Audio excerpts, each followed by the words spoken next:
आदाब,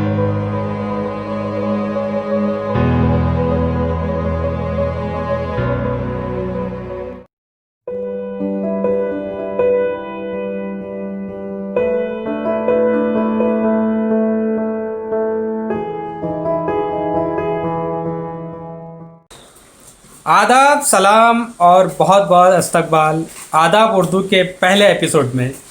और मुझे बड़ी खुशी हो रही है कि आज के पहले एपिसोड में हमारे साथ जो जुड़े हैं वो हैं मुंबई के बहुत ही जाने माने जर्नलिस्ट और बहुत ही उम्दा शायर, बहुत ही अच्छी शायरी करते हैं। और मैं जिनकी बात कर रहा हूँ वो है फरहान हनीफ वारसी साहब। तो आइए देखते हैं उनके जर्नी को, देखते हैं, समझने की कोशिश करते हैं कि इनकी शुरुआत किस तरह से हुई है और किस तरह इन्होंने अपने कलाम लिखे हैं। और साथ ही हम उनके रूबरू भी होंगे, कुछ अशार उनसे भी सुनेंगे। तो आइए देखते हैं ये सेगमेंट। वक्त के उस पार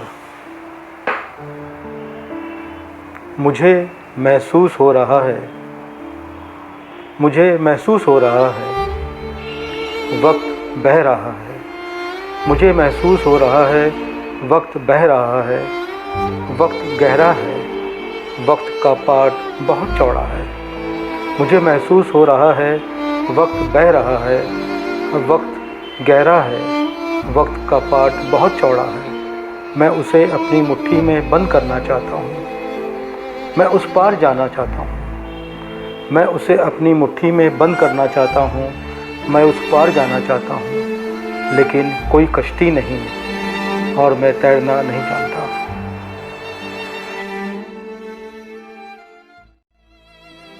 तेज रफ्तार से दौड़ता मुंबई शहर, जिसके शोर व गुल में कई लोगों की मजबूत आवाजें भी गुम होकर रह जाती हैं। लेकिन इस शहर में एक इंसान ऐसा भी है जिसकी कलम से लिखे गए कलाम लोगों के दिलों में राज करते हैं। फरहान हनीफ वारसी साहब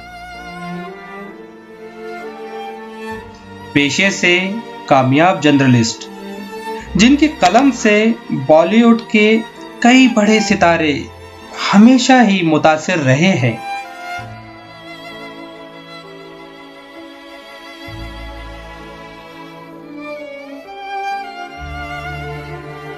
वहीं वो एक पाए के मजबूत और उम्दा शायर भी हैं।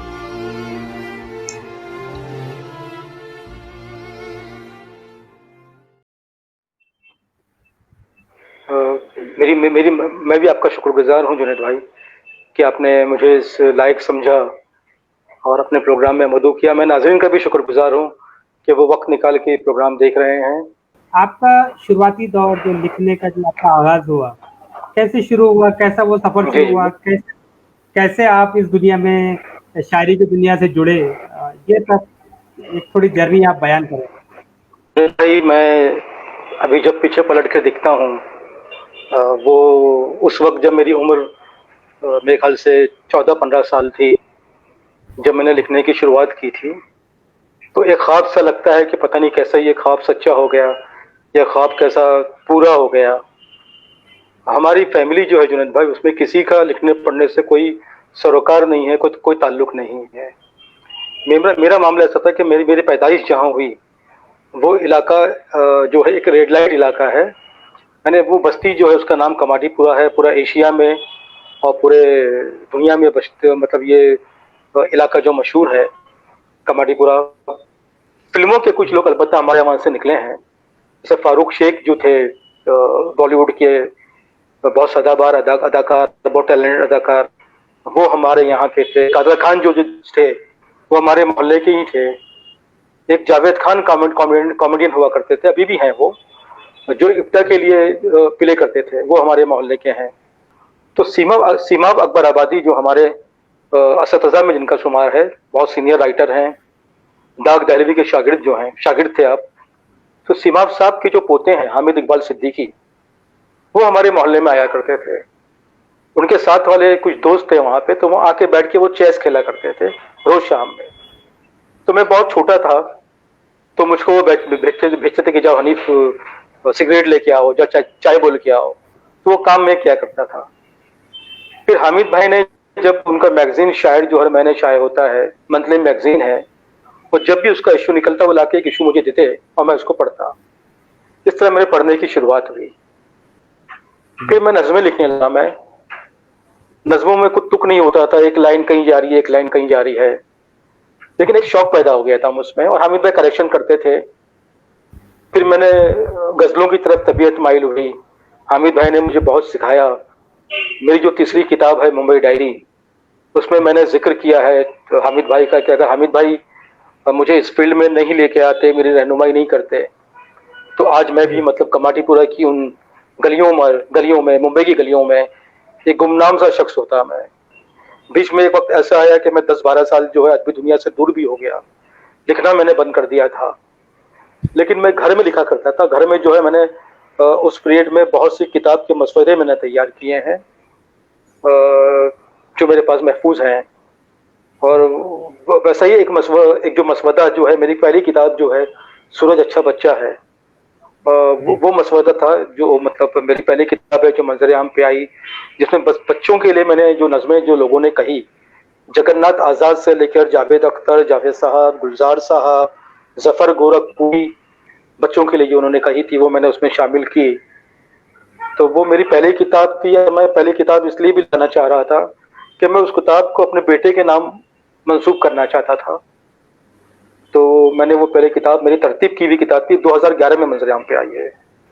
तो वो तर्जुमा जो है वो एपीजे अब्दुल कलाम साहब ने वो पढ़ा था कहीं पे। मुझे ये किताब जब मतलब तरतीब हो गई और सब रेडी हो गई, तो मैंने एपीजे अब्दुल कलाम साहब को एक खत लिखा मैंने, और उसमें कहा कि मेरी ख्वाहिश ये है सर कि मैंने आपको बहुत पढ़ा है और आप भी जीरो से हीरो बने हैं, बहुत निचली सतह से आप यहाँ तक पहुँचे, और मैं चाहता हूँ कि आप किताब के लिए कुछ कॉम्प्लीमेंट्स भेजें। तो उसने कहा कि भाई ये नज़्म तो मेरी पढ़ी हुई है, मेरे निगाह से गुजरी है, नज़्म बहुत अच्छी है आपकी ये। तो वो ख़त मैंने जो है वो किताब में शामिल किया है मैंने, और नज़्म में सुनाता हूँ। बहुत अच्छी नज़्म है, मुझे भी नज़्म पसंद है और उम्मीद है कि आपको और आपके टेलीजेनिक और चैनल के ज़रिए, इस शो के ज़रिए लोगों को नज़्म पसंद आएगी है। सूरज अच्छा बच्चा है। रोज सुबह जल्दी उठता है, रोज सुबह जल्दी उठता है, कोलगेट दांतों पे मलकर ठंडे पानी से मुंह धोता है। रोज सुबह जल्दी उठता है, कोलगेट दांतों पे मलकर ठंडे पानी से मुंह धोता है। चाय, ब्रेड और जेली का ब्रेकफास्ट लेकर, किरणों का यूनिफॉर्म पहनकर, कांधे पर बस्ता लटकाए घर से बाहर निकलता है। अर्ज किया है कि रोज सुबह जल्दी उठता है, कोलगेट दांतों पे मलकर ठंडे पानी से मुंह धोता है, चाय, ब्रेड और जेली का ब्रेकफास्ट लेकर, किरणों का यूनिफॉर्म पहनकर, कांधे से बस्ता लटकाए घर से बाहर निकलता है।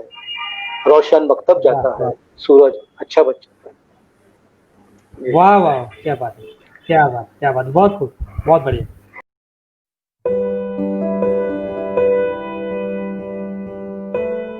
मेरी किताब की पहली नज़्म है लाइन ऑफ कंट्रोल, ये सुनाता हूं मैं। जी जी।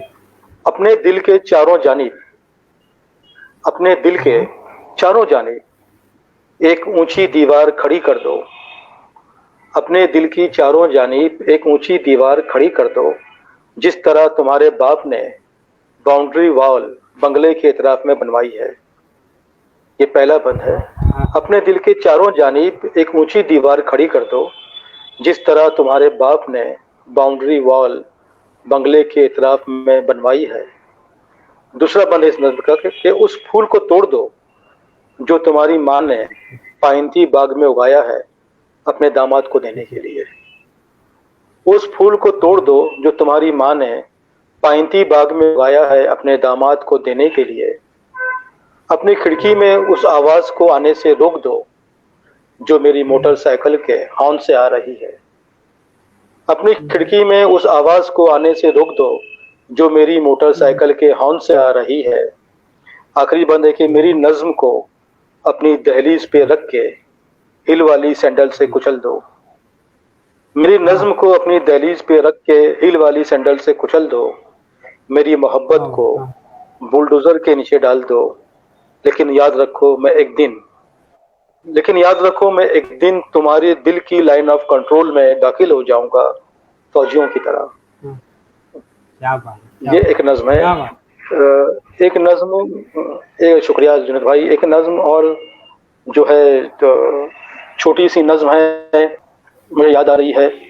आज की रात भी है वैसे ही, आज की रात भी है वैसी ही। रात आधा सफर गुजार चुकी, थक चुके चांद और सितारे सब। रात आधा सफर गुजार चुकी, थक चुके चांद और सितारे सब। शहर को नींद ने दबोच लिया, रौनकें गुम हुई अंधेरों में। शहर को नींद ने दबोच लिया, रौनकें गुम हुई अंधेरों में। वस्ल के सिलसिले तमाम हुए, नीम मुर्दा हर एक जिस्म हुआ। ख्वाब का सिलसिला है आंखों से, हो चुकी है हवा खुमार ज़दा। सांस लेते हैं पेड़ आहिस्ता, कोई आहट ना कोई था। एक ही सुर में झिंगरों की सदा, राबता है गुलों से शबनम का। ठहरा ठहरा हुआ समंदर है। ये एक बंद है जुनेद भाई। इसके बाद 4 लाइनों पे आखिरी बंद भी है। रात आधा सफर गुजार चुकी, थक चुके चांद और सितारे सब। शहर को नींद ने दबोच लिया, रौनकें गुम हुई अंधेरों में। वस्ल के सिलसिले तमाम हुए, नीम मुर्दा हर एक जिस्म हुआ। ख्वाब का सिलसिला है आंखों से, हो चुकी है हवा खुमार ज़दा। सांस लेते हैं पेड़ आहिस्ता, कोई आहट न कोई सन्नाटा। एक ही सुर में झिंगरों की सदा, राबता है गुलों से शबनम का। ठहरा ठहरा हुआ समंदर है। और आखिरी बंद है जुनेद भाई के, आज की रात भी है वैसी ही। आज की रात भी है वैसी ही, जैसे बीती हुई कई रातें। आज की रात भी है वैसी ही, जैसे बीती हुई कई रातें। आज की रात भी तुम्हारा गम मेरी नींदों से जंग जीत गया। हाँ, क्या बात है, क्या बात है। बहुत खूब, बहुत अच्छे।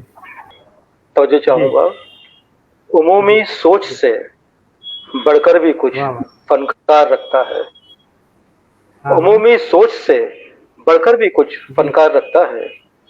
वसीला कोई भी हो, कुव्वते इजहार रखता है। उमूमी सोच से बढ़कर भी कुछ फनकार रखता है। वसीला कोई भी हो, कुव्वते इजहार रखता है। तवज्जो चाहूंगा इस शेर पे कि मेरा ये दिल बज़ाहिर मसलहत अंदेश है, लेकिन मेरा ये दिल बज़ाहिर मसलहत अंदेश है, लेकिन अना हावी अगर हो जुर्रते इनकार रखता है। मेरा ये दिल बज़ाहिर मसलहत अंदेश है, लेकिन अना हावी अगर हो जुर्रते इनकार रखता है। और रियाया खुद को कितनी बेअमा महसूस करती है। रियाया खुद को कितनी बेअमा महसूस करती है। अदावत शाह से जब भी सिपह सालार रखता है। अदावत शाह से जब भी सिपह सालार रखता है। और ताज्जुब है वफा के बाब में भी हद मुकर्रर है। ताज्जुब है वफा के बाब में भी हद मुकर्रर है। वो सब समतों में जैसे कांच की दीवार रखता है। ताज्जुब है वफा के बाब में भी हद मुकर्रर है। वो सब समतों में जैसे कांच की दीवार रखता है। और वो शेर है कि हमारी चाहतें सच हैं मगर हालात का दरिया। हमारी चाहतें सच हैं मगर हालात का दरिया। मुझे इस पार रखता है, तुझे उस पार रखता है। क्या बात है, बहुत खूब भाई, बहुत बढ़िया। शुक्रिया नवाजिश जुनेद भाई कि हमारी चाहतें सच हैं मगर हालात का दरिया। मुझे इस पार रखता है, तुझे उस पार रखता है। और इस गजल का मक्ता है जुनेद भाई, नहीं अपनी खबर फरहान को लेकिन बसत हैरत। नहीं अपनी खबर फरहान को लेकिन बसत हैरत। वो अपने साथ हरदम सुबह का अखबार रखता है। वो अपने साथ हरदम सुबह का अखबार रखता है। हमारी चाहतें सच हैं मगर हालात का दरिया। मुझे इस पार रखता है, तुझे उस पार रखता है। जी क्या बात, तो ये शेर मेरा वो पर्सनल एक्सपीरियंस है ये। बहुत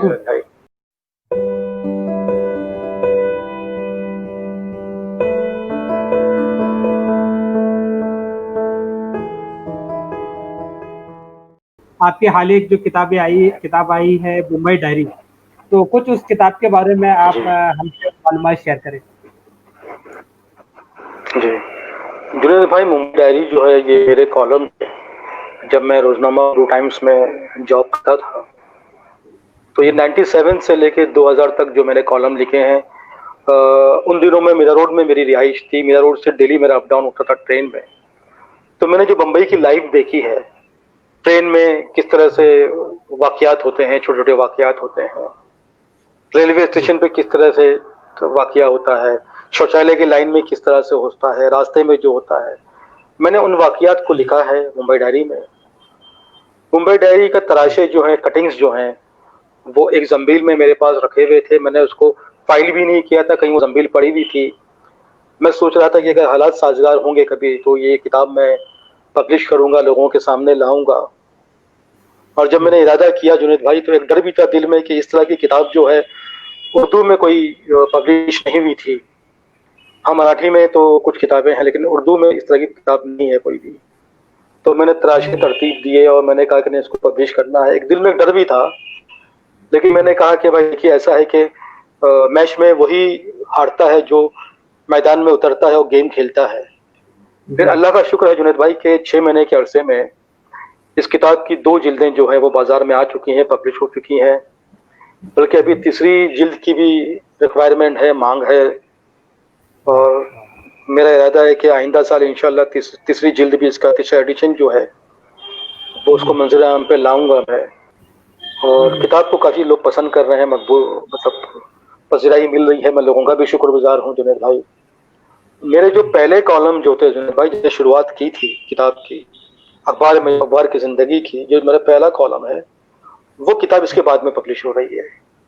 वो अभी उसका आखिरी प्रूफ बाकी है मेरा। मुझे उम्मीद है कि शायद नवंबर तक मंजर आम पे जाएगी। वो मेरे पहले कॉलम है।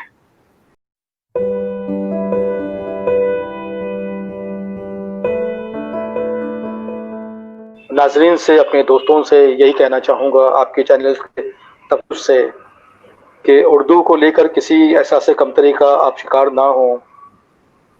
बस यही है कि उर्दू बोलिए, उर्दू लिखिए, उर्दू पढ़िए, उर्दू के अखबारात खरीदिए। आप उर्दू अखबार को आप कमतर मत समझिए। जुनेद भाई, बॉलीवुड से भी मेरा रिश्ता रहा है। बॉलीवुड के बड़े राइटर्स, डायरेक्टर्स और एक्टर्स से मेरे ताल्लुकात आज भी हैं। और एक ऐसा रहा कि जो मैंने कोशिश की उसमें कामयाबी नहीं मिल पाई, लेकिन रिलेशन है। मैंने देखा है जुनेद भाई, वहाँ पे जो हिंदी से जो राइटर्स आते हैं गाने लिखने के लिए, या और लैंग्वेज के आते हैं, जुनेद भाई वो लाइनों में वो बात पैदा नहीं कर पाते हैं, वो खूबसूरती पैदा नहीं कर पाते हैं जो खूबसूरती उर्दू से पढ़ा हुआ कोई गीतकार पैदा करता है। इसकी मिसाल मैं देना चाहूँगा आपको कि गुलजार साहब हैं, जावेद अख्तर हैं, इरशाद कामिल है, आप इनके गीत सुनिए जो भाई। शकील आजमी अभी हमारे हैं, वो फिल्म उनकी दुकान चल पड़ी है, तो उनके गीत सुनिए आप। तो वो जो लिख रहे हैं जुनेद भाई, वो हिंदी से पढ़ा हुआ शख्स उस तरह की लाइनें नहीं लिख सकता है। और पहले के अगर राइटरों की आप मिसाल देंगे जो हिंदी से जो आए थे, हिंदी की कवि थे जुनेद भाई, तो वो ऐसी लाइनें, ऐसी गीत उन्होंने इसलिए लिखी है कि वो उर्दू भी जानते थे, वो पर्शियन भी जानते थे। तो दोस्तों, ये तो था हमारा आज का पहला एपिसोड आदाब उर्दू का। फरहान साहब, आपका बहुत बहुत शुक्रिया कि आपने इतना बेशकीमती वक्त हमें दिया और बहुत सारे जो आपके तजुर्बे हैं हमारे साथ आपने शेयर किए। कई सारे अशार आपसे सुनने को हमें मिले, बहुत बहुत शुक्रिया। दोस्तों, कोई सजेशन, कोई राय देना हो या कुछ बेहतर आइडिया आपके पास हो जिससे हम आदाब उर्दू को और बेहतर बना सकते हैं और ज़्यादा खूबसूरती उसमें हम डाल सकते हैं, तो प्लीज़ आप मुझे सजेस्ट करें, मेल करें और मेरे चैनल को ज़रूर सब्सक्राइब करें, शेयर करें, लाइक करें, ज़्यादा से ज़्यादा लोगों में शेयर करें, ताकि हमारे ये जो उर्दू की महफ़िल है या उर्दू का ये एक जो छोटा परिवार है, बहुत जल्द एक बड़ा परिवार बनकर लोगों के सामने उभरे। आदाब उर्दू आपका चैनल है, आप इसे ज़रूर बढ़ाने में मेरी मदद करें। बहुत बहुत शुक्रिया।